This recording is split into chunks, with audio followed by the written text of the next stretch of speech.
Meezaan Jafri, welcome to CNN News 18. Thank you for having me. Meezaan, you'll be next seen in Yaariyaan 2, Right. which is directed by Radhika Rao and Vinay Sapru. What attracted you to the film? You know, there are a lot of things that go into taking a selection for a film because it's not just the story. You know, because my father's been in the industry for the last 40 years, so I've seen, I've learned from his mistakes, and of course they guide me, my parents guide me through the whole process. But it's not just the script, because there have been times where my father's done beautiful films and beautiful scripts, but they've not been released properly or promoted. So I think the first thing that really caught my eye was the producer Bhushan Kumar and him actually offering the film to me. He's the one who offered the film to me. And telling me the way they're going to mount the film and the way they're going to put it out there. You know, in today's time, especially when you don't have a big name or face attached to the film, it's very important to really get it out there and get the awareness of the film built up. So I knew that was going to happen with the film. So that was the first point. And then second, of course, was a story about cousins which has never been shown in Hindi films before, you know. And my character is like this dirt bike racer, very rugged, like a bad boy kind of an image. And he goes through a lot of trauma in his childhood, and he's a very traumatized kid. He's had a troubled past with his family. So it's a very different approach to playing a guy who's very somber. He's brooding. He's an angry young man. So it's something I had never done before. So I think all these factors really contributed to me saying yes to the film. You know, before moving on, I really want to know what formed this impression of the film industry in your head when you say that, you know, films often get made and not released. So... are you talking about Sandhya here? Yeah. Wow, I'm shocked that you knew. Sandhya was playing on my head. It was a film of my father's where I thought he did a great job. You know, and I never got to see the film. I used to see the film only on set when I used to go meet him. But, Sandhya is just one example, but there have been many films like this which haven't been released, you know. And he's put in a lot of work and effort into it. So I've seen him get upset about it. And I keep telling myself that I don't want to be in a position or situation like this where I'm giving something so much energy, time and love, and then that's not coming out, you know. So, which is why I've been very wary of the kind of projects that I take up and whether they are going to be marketed and presented a certain way. Who owns the rights of Sandhya now? Jackie Shroff? It was Jackie, sir. It was he who produced it along with his wife. So I think he still has it. But nevertheless, are there any plans to release it now? I have no idea. I haven't spoken to Dad about Sandhya in years. But I think Shringar Films acquired it, if I'm not wrong. Probably. I think you know more than me at this point of time. The film director of Yaariyaan, Radhika Rao and Vinay Sapru are also master craftsmen when it comes to filming a song. They're one of the best in the country. Do you agree when you look at the music of the film and the way it has been shot? Absolutely. Their forte is music, like you said. But, I don't think the kind of films that they've done in the past as well visually have been very soothing and appealing. I feel they haven't really gotten a subject or a chance to really showcase their potential. But with this film, it's something that they've never done before. The way they've shot Mumbai and me and the way they've presented me and Mumbai city, I think the whole film just looks so beautiful and fresh. So, and it's a musical. So they've brought in their, best foot forward in the stuff that they specialize in. And there are 8 songs in the film and there are 8 background tracks which sort of, every character has his own theme and it really takes the film and narrative forward. So that way, I think we started off with a great foot, but you never know at the end of the day. You know, I can sit here and say as many good things as I want about the film, but at the end of the day, it's the audience who's going to decide. So we've done the best of our abilities. I think we've really showcased our strengths. They've showcased my strengths as an actor, and with all the other cast also in the film, and their strength as directors, you know. So I think it's good. I just hope it works out. Meezaan, your father, Javed Jafrrey, is an accomplished actor and a great dancer. You know, he's also someone who do some great mimicry or impersonations. How good are you with accent and impersonations? I am not that good, actually, not as good as him. As an actor, my strength is to understand emotions better because I sympathize with people and I empathize with people really well. So I think that really clicks with me and helps me in my performances. You know, I'm a great observer. So I observe every little nuance of somebody's. I might not be able to get his voice perfectly right, but I will get the body language. I'll know exactly what he says and what are his, takiya kalams, as we say. So he has his own specialty and way of performing and observing things, and I just have my own. Really, you don't like any of your father's performances which you like to mimic or copy in front of the mirror? I actually really like his first film. That's my favorite film of his, Meri Jung. Because he was so good in it. He's so good in it, and the way he's been presented and the way he had performed in that film with the intensity. I don't think he's ever done that in other kind of films. Because then he got more into character-driven roles, and of course he's a great actor, which is why he was able to perform those. But personally, if you ask me, it does not really synchronize with his personality, because his personality is just very different from the kind of characters that he plays. He's just been lucky because of his skill to be able to act the way he does. But otherwise, I think he needs to do characters which really enhance his personality and go hand in hand with that. And Meri Jung was, I think, the perfect film for that. Even Salam Namaste, where he has just one line, and because of that, the film it has a big role in that film success. You didn't like his character in Salam Namaste? I loved it. No, of course, there's Dhamal, there's Salam Namaste, there's Singh is King, there's Takeshi's Castle where he's done mimicry and the dubbing, and there's Boogie Woogie. I mean, there's a wide body of work. You can't talk like him, how he says exactly. Hi guys, it's great to be here on CNN. It's lovely. Thank you so much for having me. Okay. I actually try to play pranks with my mom at home. So whenever I come home, I just enter the house and I'm like, Habiba, and she actually thinks that it's my father who's calling out to her. So I played those pranks at home. But I played pranks with my friends where I said, my dad wants to talk to you, and I've started talking as my dad on the phone. So that's about it. But otherwise, I think he's a master in what he does. I'm trying to slowly get there, but it's a long way. You were of course an AD to Sanjay Leela Bhansali on films like Bajirao Mastani and Gangubai Kathiawadi. You also worked on Padmaavat. He also launched you he produced your debut film Malal. When the goal was to become an actor, what was it that you wanted to achieve by assisting Sanjay Bhansali? So the way it went was, he offered me, he told me he wanted to launch me. After that, I started working with him. And I think he insisted that I work with him because I think it makes such a big difference for an actor to be working on a set instead of learning stuff in a classroom. Being on ground and learning something is very different from a classroom. Especially when you've studied abroad, the way Hollywood works. I studied in New York. Yeah. So I studied direction and editing, and the way the industry and their business works is very different from ours. So I'm glad I got to learn the basics about just filmmaking in general. And then I left college, I came here because I got the offer. So I said, this offer is not going to stand for too long. So I grabbed this golden opportunity. I came back, I started working with Sanjay sir. And there's a lot, and I got very lucky. I think it was a golden opportunity, which I don't think anyone will ever get in their lives, because he knew he was launching me. So there's a special kind of attention that he paid to me on set. He used to make me do all the rehearsals and blockings for the scenes. Okay. And then he used to call me to the monitor. He used to record it. He used to call me to the monitor and show me what I did right and wrong. So that opportunity is impossible to get. I was just lucky that I got a one-on-one masterclass with Sanjay Leela Bhansali on his own set.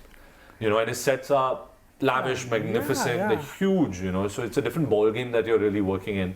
And even when I was doing the scenes, I was addressing it to around 400-500 people.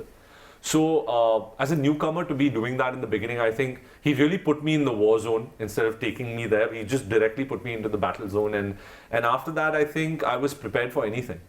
Which films were these? Padmaavat. I initially went on the Bajirao Mastani set, but that was not for too long. It was just a few days, and then I went back to college, so there was a back and forth. But Padmaavat is the film that I properly assisted on. Do you remember the dialogues of Padmaavat? There was a scene that I did when Ranveer Singh was not available. So that was when I was addressing the army, and the army army Bagawat pe utar aayi thi aur wo wapas jana chahti thi Delhi. So the general comes and says that the army Bagawat pe utar aayi, wo jana chahti hai. So he comes out, and I stand on the podium and I said, "Kaun wapas jana chahta hai? Jo bhi wapas jana chahta hai, wo aage aaye." And he says, हम जिस वजह से ये जंग लड़ने जा रहे हैं, वो हम जिस तरह ये तिरंगे का नाम रोशन करना चाह रहे हैं, वो सपना अब टूट चुका है. and then he just throws the flag. So that was like a small scene that I had done. तिरंगे या झंडे का? Jhande ka, sorry, not Tiranga, Jhande ka, yeah. Jhande ka, and then he just drops the flag, and that's the rest of the scene. You know, Cricket World Cup is going on right now. It's currently on. Do you like cricket? I love cricket. I love cricket. And the best part is actually the gym that I work out in. It has a huge screen, so all the matches go on over there. So we all watch the matches while we're working out. So what is the toughest or the hardest thing, according to you, about acting? Or is there a type of scene that sends a chill down your spine? There are scenes that when I know, suppose I know I'm doing this film, yeah. So I know that these are the key scenes which will really make a difference in the film. So I know I've already highlighted those, and in my head I keep psyching myself that, oh my God, the scene is coming up. I keep, stressing about it. But I think I end up performing those scenes the best. Because I've constantly in my head, subconsciously, kept thinking about it and, thought how I'm going to do it. And when I go to do it, it just turns out fine. But yeah, that always happens with the most difficult scenes. But I think as an actor, the most difficult part is to really understand the character that you're playing. I think if you've done that, then you're good. You're smooth sailing because you've understood the character, and you just have to then put in the emotions or the background or the scene, and the subtext of the scene into that character. But I think understanding the character is the most difficult part. Your grandfather, Jagdeep ji, was this iconic. He has played many iconic characters in Hindi cinema. The most promising, or the one which comes to my mind is of Surma Bhopali. Yeah. Which are your favorite films of your grandfather? There's Agent Vinod. There's Muskurahat. There's Kalia. There's Barkha. There's Sholay, of course. Then there's Hum Panchi Ek Dal Ke. So he's actually worked as a child artist. He's done probably 400 films plus. So he has a lot of scenes, and sometimes I forget the kind of work that he's done, and if there's any family member of mine watching it, and then we just sit down and watch those scenes, and we go back to those scenes, and we just see how he's really brought something new. How is it that you keep reinventing yourself as an actor and keep bringing new stuff on screen every time, so that really blows me away. And with the conviction that he does it with, that you truly believe it. It's over the top, it's probably not of this world, but you believe it. So that skill is something that I'm trying to hone, at the moment. Did he give you any tips about the film or about the film industry? He just spoke of his experiences. Or any advice? He spoke of his experiences, and I think I just automatically as a person just picked up and observed and tried to listen and get the learning from those experiences. So he spoke a lot about the directors of his time, whether it's K. Asif, Mehboob Khan, Guru Dutt, Bimal Roy. He spoke about how they worked, how they brought out performances from their actors. So from those stories, I think I really, tried to learn as much as I could as an actor. And at the same time, I think what he really wanted from me and the rest of his family is, and which my father also follows and continues passing down to me and my brother and sister, is that, work is just a part of your life. Don't let it take complete control of your life, because as a human being, it's important for you to be rooted to the ground, to be rooted to your culture, to yourself, and not lose yourself in the process, So I think be a good human being, respect others, be respectful of others' time, and all these things. I think the basics is what you need to get right. If you get that in place, I think you'll be a good actor as well. The better human being you are, the truer you are to yourself, the better actor you will be, because the truer you will be to that character. After working with an author filmmaker like Sanjay Leela Bhansali, do you also expect such high standards when you work or collaborate with other directors? I do, but I know it's not possible. It's not possible because that's the gold standard, I understand him very well because I've spent so much time with him. So I really, really understand why he does what he does. And he is a genius, the way he brings out a performance in an actor. Sometimes I've seen him, there's a scene where the actor has to be extremely angry and frustrated and he's, really given up. So he pushed the actor to such a point where that actor couldn't take it anymore. It's not that the actor was performing well, but he just knew, let me just break him completely so that performance comes out the way I want it to, And as an actor also, you don't realize why this is happening. But then suddenly in the end, when you see what you've done, then you put it together that, oh, this is what he did, you know. So I think he's just a genius in his way of directing actors, and also, of course, bringing that spectacle on screen. But I think every director has his own strength. You know, I won't take that away from the directors that I've worked with. You know, after Sanjay Leela Bhansali, I worked with Priyadarshan, another iconic, legendary director who's probably directed the most amount of films in India. You know, from all the directors, he's directed 98 films. Yes. So does Sanjay Leela Bhansali guide his actors, or he likes them to perform and then he decide? It's both. Yeah. First, he will come on set. He'll probably ask the actor that, how do you see the scene? How would you want to perform it? Do it your way, chal, let's see. And the actor will do it. Then if he likes something from the way what he's brought onto the table, he'll keep that. But otherwise he'll be like, you know what, let's try it this way, let's do it this way, and then we'll do it in another way. So I think it's a really hand-in-hand effort which goes back and forth with the director and actor. And I think cumulatively they sort of, I think, amalgamate and get something beautiful on screen. But as an iconic director, he also gives you that opportunity, which is important, because I know other directors who are super rigid and say, no, don't use this dialogue, don't add another word, just stick to it. Stick to the script. You know, you have somebody who has studied filmmaking, right? And you, someone who understands cinema. Do you discuss movies at home? Only movies at home. Yeah. My father gets fed up sometimes because he's like, talk about world issues, talk about what's happening in the country, but you and your mother are only talking about film. So my mom and I, we only talk about work, because I'm obsessed with what I do. I'm constantly trying to be better. I'm constantly trying to make the right decisions, to grow, you know. So I think that really pushes me, you know, to work harder. And I think I have a lot of hunger in me, which is why constantly my brain is only thinking about work and films and the kind of films, and also discussing actors and their performances and what could have been better and how I should make my performance better. So I think, yeah, films have really taken over my life. So then which directors are there on your wish list? There's Sanjay Leela Bhansali, of course.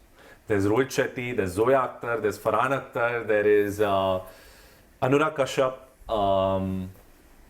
I think Mohit Suri as well.